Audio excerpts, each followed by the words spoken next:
If we turn our backs and spit in his face, is God still gonna bless the USA?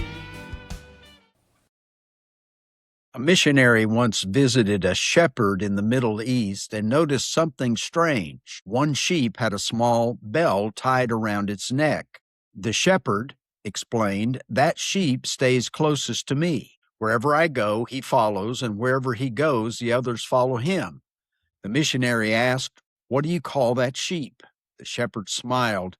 "I call him my leader sheep. He follows me so well that the others learn to follow me by watching him." A shepherd leads the flock, but the flock also learns how to follow by the example of its leaders.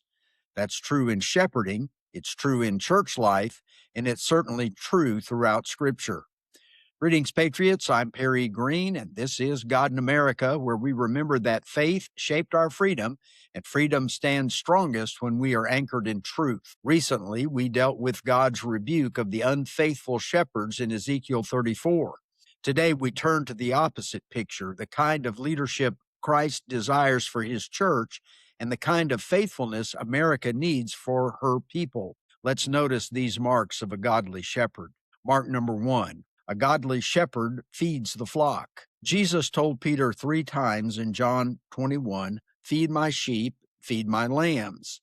The primary task of the shepherd is not entertainment or innovation, not even a church growth strategy, but spiritual nourishment through Scripture, truth, doctrine, wisdom, and sound teaching. Where the word is neglected, the flock will starve.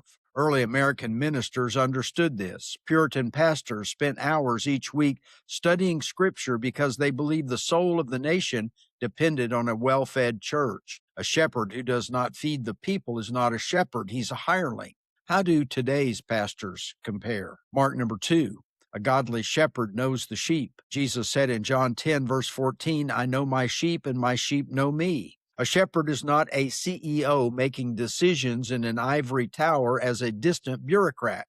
He is present with the hurting, the wandering, the weak, the struggling, and the faithful, as well as the fearful. Early American pastors visited homes, prayed with families, sat at bedsides, and walked miles to shepherd. This was normal, expected, and biblical. A godly shepherd knows the flock. He doesn't just build a crowd. Mark number 3. A godly shepherd protects the flock.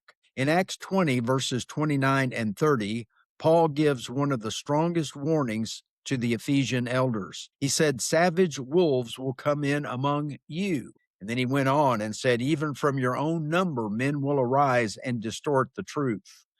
I, along with other sincere ministers, have experienced the harsh, power-hungry wolves who insist on being in charge of churches. By contrast, an authentic shepherd protects his flock from false teaching, moral compromise, destructive influences, and spiritual predators. In an age of confusion, a godly shepherd must have a spine, not to be harsh or proud, but courageous. Some leaders fear upsetting people, but a shepherd who refuses to confront danger is not gentle, he's negligent. Protection is love in action. Mark number 4. A godly shepherd leads by example. Peter said in 1 Peter 5, verse 3, "Be examples to the flock." People rarely rise above the level of their leadership. If leaders walk in holiness, the flock learns godliness. If leaders walk in humility, the flock learns meekness. If leaders walk in truth, the flock learns certainty. Remember the shepherd's bell sheep. The flock learns how to follow by watching one who follows well. The best leaders are not performers, they are patterns. Mark number 5. A godly shepherd seeks the lost sheep. Jesus described his mission in Luke 19, verse 10. The Son of Man came to seek and to save the lost. He doesn't shrug and say, "Well, it's just one, attendance is still okay." He pursues the drifting, the discouraged, the wounded, and the forgotten. In early America, when someone strayed, the whole church prayed.